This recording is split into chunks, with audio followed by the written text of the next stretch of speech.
होगा ही नहीं। मैं बचा लूंगा। एक बड़ी बाउंड्री, वन शॉट, कॉम्प्लेक्स चले जाओ। हेलो फ्रेंड्स, आपके अपने यूट्यूब चैनल पर एक बार फिर से आपका स्वागत है।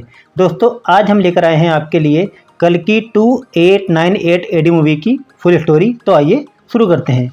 दोस्तों, शुरुआत में दिखाया जाता है कि अश्वत्थामा उर्फ अमिताभ बच्चन मंत्र पढ़कर कोई शक्ति आसमान की ओर फेंकता है, जो अभिमन्यु जी की गर्भवती पत्नी को जाकर लगती है और उनका शिशु मर जाता है।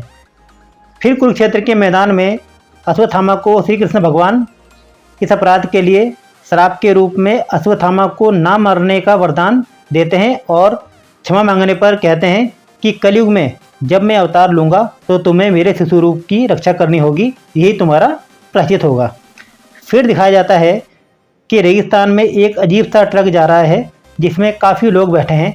तभी एक बच्चे को खांसी होती है तो उसका भाई बच्चे के लिए पानी मांगता है। सब लोगों के मना करने पर एक व्यक्ति उसे पानी दे देता है तो वह अपने भाई को पानी पिला देता है। वहाँ सब जगह बदहाली है और पानी, पेड़ पौधे सब खत्म हो चुके हैं।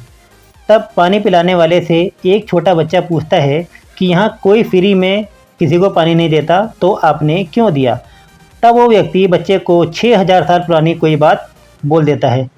तब सब लोग काशी पहुँच जाते हैं, जो कि दुनिया का आखिरी शहर है, जहाँ एक शैतान है सुप्रीम यास्किन।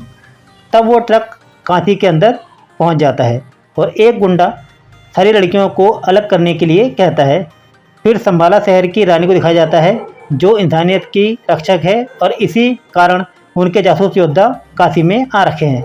तब एंट्री होती है मृणाल ठाकुर की, जो कि प्रेग्नेंट है। संभाला वाले एक दिए को जलाकर चेक करने की कोशिश करते हैं कि कहीं भगवान तो नहीं आने वाले, बट दिया नहीं जलता है। इतने में गुंडे आते हैं और इन्हें पकड़कर कॉम्प्लेक्स के पास ले जाते हैं, जो कि एक शैतान ही है, जहाँ कॉम्प्लेक्स मृणाल ठाकुर और उस बुजुर्ग दोनों को मार देता है।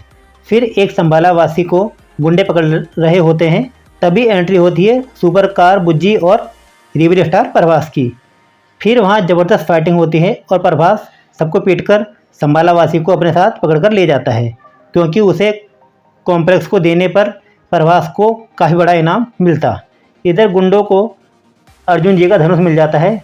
अब एंट्री होती है दीपिका पादुकोण और सुमति की, जो लैब में काम करती है। यहाँ कुंवारी लड़कियों पर परीक्षण किया जा रहा है, जहाँ की सुप्रीम यास्किन और कमल हसन के फॉर्मूले द्वारा उन्हें प्रेग्नेंट किया जाता है, जिससे कि कोई सीरम मिल सके। लेकिन कोई भी लड़की 90 दिन से ज़्यादा प्रेग्नेंट नहीं रह पाती और सुप्रीम को कम से कम 150 दिन लड़की चाहिए जो प्रेग्नेंट हो।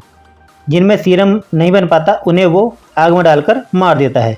फिर एक साइंटिस्ट सुप्रीम यास्किन से मिलने के लिए जिद करता है और कॉम्प्लेक्स उसे सुप्रीम यास्किन से मिलवाता है, क्योंकि वो साइंटिस्ट अच्छा था, इसीलिए वो सुप्रीम यास्किन को मारना चाहता है। लेकिन सुप्रीम यास्किन उस साइंटिस्ट को ही मार देता है।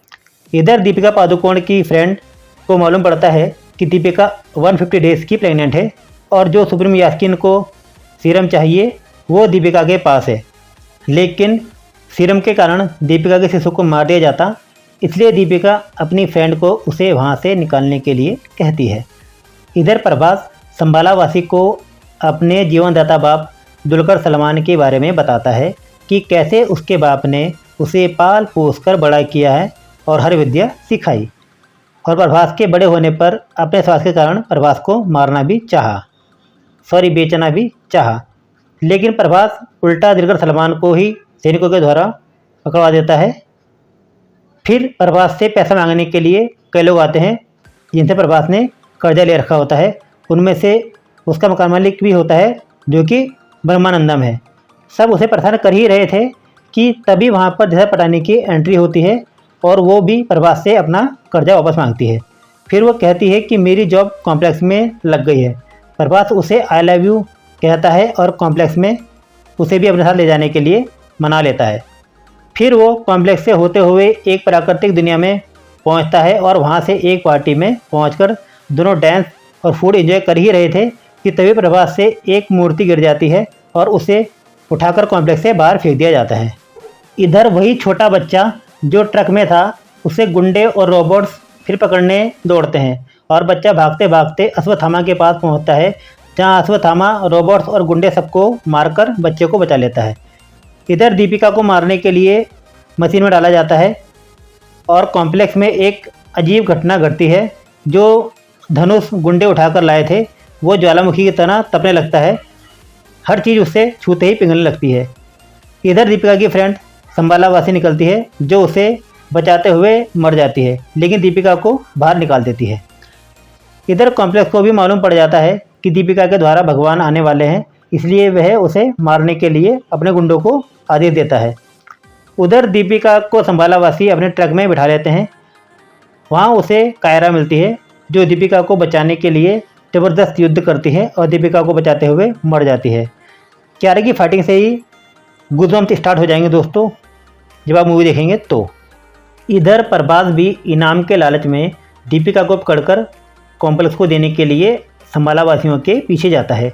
यहाँ ऑलरेडी सुप्रीम के गुंडे दीपिका को पकड़ने के लिए आ गए होते हैं। सबको पकड़ ही लेते हैं कि तभी अश्वत्थामा वहाँ आ जाता है।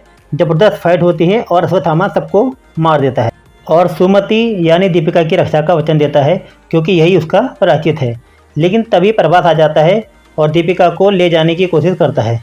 फिर अश्वत्थामा और प्रभास में बहुत ज़बरदस्त फाइटिंग होती है और अश्वत्थामा प्रभास को फंसाकर बुज्जी कार के टुकड़े टुकड़े कर देता है।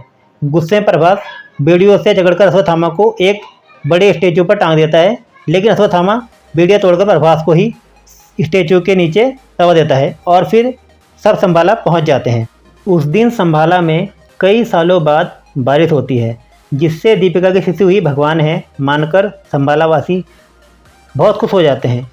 उधर प्रभास मलबे से निकलकर घर पहुंचता है और जिस संभाला वासी लड़के को उसने बचाया था उसके साथ संभाला के लिए निकल पड़ता है, जहां दीपिका भी है। इधर संभाला में सब जश्न मना रहे होते हैं। तब अश्वत्थामा छोटे बच्चे को बताते हैं कि वो महाभारत के युद्ध में अर्जुन जी से हार गए थे। बच्चा पूछता है कि सबसे बेस्ट अर्जुन जी थे, तो अश्वत्थामा कहता है कि नहीं, मेरे मित्र कर्ण थे सबसे बेस्ट। जैसी मृत्यु उनकी हुई वैसी उनकी नहीं होनी चाहिए थी, और जो मेरे हाथ में ये अस्त्र है ये उन्हीं का ही है। फिर प्रभास बुज्जी को लेकर संबाला में पहुंच जाता है और दोबारा अश्वत्थामा और प्रभास में ज़बरदस्त युद्ध होता है। यह ज़बरदस्त एक्शन सीक्वेंस दिखा देते हैं दोस्तों। तभी कॉम्प्लेक्स भी यहाँ अपनी सेना के साथ दीपिका को लेने के लिए आ जाता है और फिर संबाला वासी और कॉम्प्लेक्स के बीच में भी युद्ध चालू हो जाता है। अश्वत्थामा प्रभास को लगभग हरा देता है। उधर कॉम्प्लेक्स दीपिका को जकड़कर अपने विमान में ले जाता है, जहाँ उसे बचाते हुए संबाला की रानी मर जाती है। दीपिका विमान से गिरने लगती है। वो खाई में गिर ही गई होती है कि अश्वत्थामा उसे बचाने के लिए कूदता है, लेकिन हाथ ना पहुँचने पर प्रभास अश्वत्थामा का हाथ पकड़कर दीपिका को बचा लेता है। अश्वत्थामा प्रभास को फिर मारकर बेहोश कर देता है। तभी कॉम्प्लेक्स कुछ कंप्यूटराइज्ड बेड़ियाँ फेंकता है और अश्वत्थामा को कैद कर लेता है। फिर कॉम्प्लेक्स दीपिका को मारना चाहता है, जिससे कि वो बच्चा मर जाए। बेबस अश्वत्थामा कुछ नहीं कर पाता। तभी प्रभास के हाथ में कर्ण जी का हथियार स्पर्श होता है और प्रभास के अंदर एक नई शक्ति आ जाती है और प्रभास कॉम्प्लेक्स को मारकर दीपिका को बचा लेता है। लेकिन पल भर बाद ही कर्ण की शक्ति प्रभास के अंदर से निकल जाती है और प्रभास दीपिका को बुज्जी में बिठाकर कहीं निकल जाता है। अश्वत्थामा उसे रोक नहीं पाता। इसका मतलब ये था दोस्तों कि प्रभास सूर्यपुत्र कर्ण है। और फिर आता है पोस्ट क्रेडिट सीन, जहाँ दीपिका और सुमति से निकाली गई सीरम की एक डोज सुप्रीम यास्कीन और कमल हसन लेता है और पूरी तरह ठीक होकर बन जाता है महाबली, और कहता है कि दीपिका और सुमति को सीरम के लिए ढूंढने अब मैं खुद जाऊंगा। और फिर वो उस चमत्कारी धनुष को भी उठा लेता है, जिससे हर चीज़ छूकर भस्म हो जा रही थी और गल जा रही थी, जो शायद मेरे हिसाब से अर्जुन जी का ही है। और दोस्तों यहाँ पर मूवी का हो जाता है द एंड। तो फ्रेंड्स, कैसे लगे आपको हमारे एक्सप्लेनेशन, कमेंट करके जरूर बताएं। और अगर वीडियो पसंद आया हो तो चैनल को लाइक, शेयर एंड सब्सक्राइब करना ना भूलें। मिलते हैं नेक्स्ट वीडियो में, तब तक के लिए bye bye and take care.